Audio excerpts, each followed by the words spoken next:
It's already been a year. It feels like time has just flown by, but for those victims and those survivors of that fire, it must be feeling like a very treacherous journey. Absolutely, yes. Because, year down the line, as it is now evident, just in increasingly recurring fires, nothing has been done to address the situation of inner city buildings, just to make sure that that tragedy doesn't repeat itself. Nothing has been done to ensure there's redress, there's justice. Nobody has been held accountable. Nobody has been compensated. Many families, including Mike, are still looking for the bodies of their loved ones. Many corpses are lying in the mortuary, have not been claimed, and that is linked with the despicable manner in which the state and, of course, its organs in the most dehumanizing way that you can imagine. As I'm talking to you, what is the state of those particular survivors? One is that many have not been accommodated in any of the so-called emergency alternative shelter, right? They were forced to abandon their lives in the city, back to KZN, Eastern Cape, and all of this because the tragedy was just a most cruel reminder of how inhospitable is our urban centers to the working class and the poor. Secondly, many migrants are, of course, now faced with the reality of either deportation, they're incarcerated at Lindela Detention Center, and of course, those that are fortunate enough to be accommodated in the temporary shelter. It has been a disaster after disaster. Just take Denver settlement as an example. Is built on a basin. Not only have we not, did we not fight, so do you not have to fight to ensure that there's electricity, water, sanitation, and security in that area, but we had to fight just for them to ensure that there's a storm water drainage system. And their failure to install that meant that settlement has been flooded about 3-4 times just in December. The relief was provided more by the winter season. And I don't know now, as of course, as summer is going to start again and with it rains, what it would mean. So that is the condition of the survivors, but also the victims year down the line. And you also speak of the temporary shelters that were created by the city as well in Denver and some of the concerns that people had with that. There was also the relocation to the surrounding Mametlwe informal settlement. Tell me about the living conditions there. Well, I mean, Mametlwe informal settlement is just at another level because just from what I could see, it's just really another disaster waiting to happen. I mean, it's one of these buildings in the inner city of Johannesburg that really, in my view, don't seem to be any better to what I see. They are, of course, also, informal settlements that are erected. I think you can see where they've now, located the Gibbstown, fire victims of the past few days.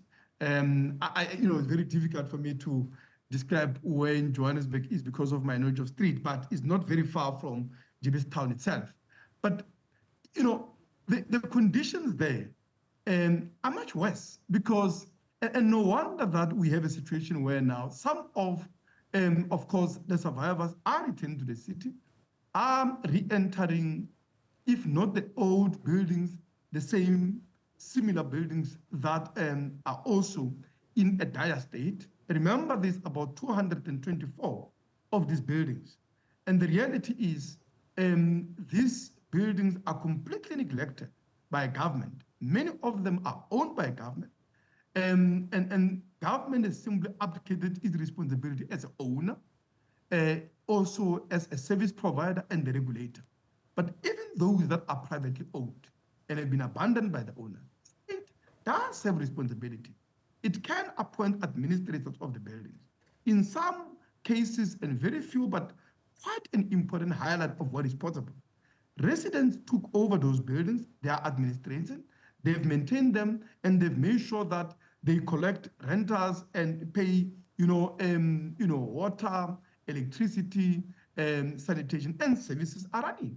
And that is the reason that we have said government must appropriate all of these buildings in order that they can place them under a democratic control of their own residences, and through those residence committees, they can be able to ensure that there is a reliable and, of course, consistent supply of water, of electricity, of sanitation, because it's exactly application of responsibility in providing these constitutionally guaranteed public services and rights that has created the tragedy at Usindiso, has created another tragedy now at Gippsland.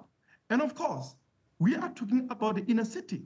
The reality is this is no different. If anything, it is much worse in informal settlements outside of the inner city, as evident from the tragedy about 4 or 5 days back of Zamampilo settlement in Rivali, where 34 shacks were raised by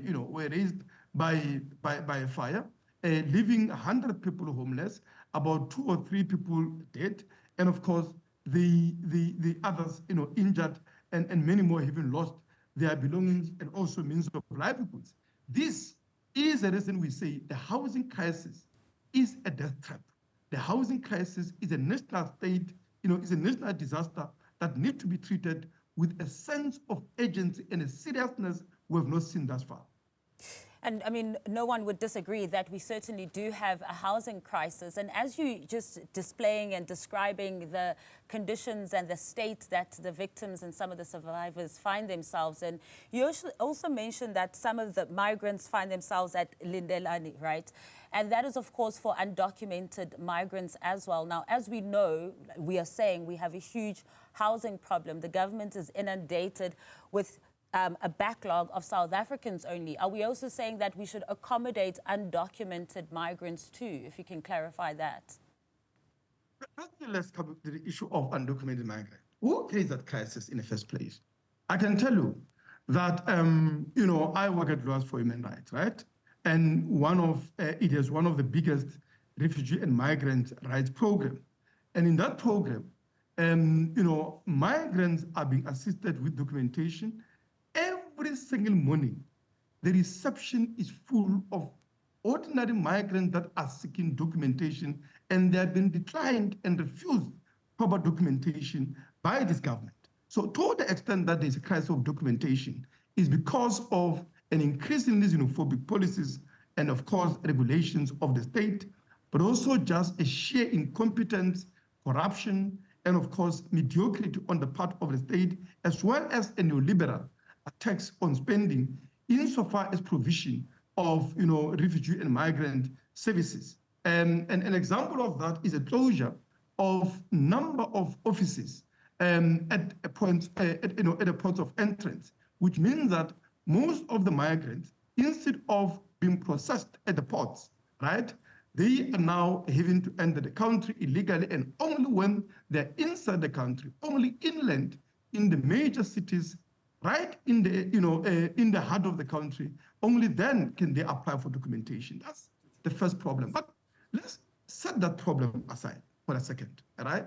It is not just only the migrants that are displaced by this. Remember, lots of people lost their documentation, right?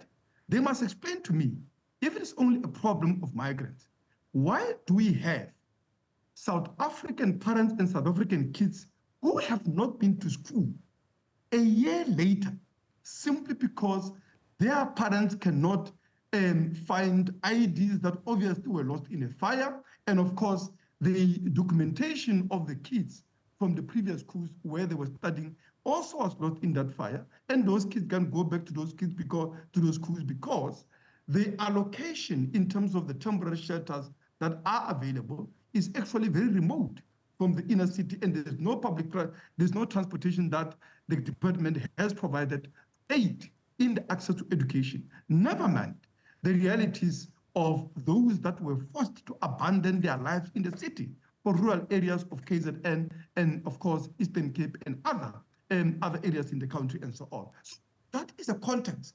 The issue of migration is being weaponized, is being used as a diversion from the housing crisis we have in the inner city, but also across the country. There is in Johannesburg alone, right?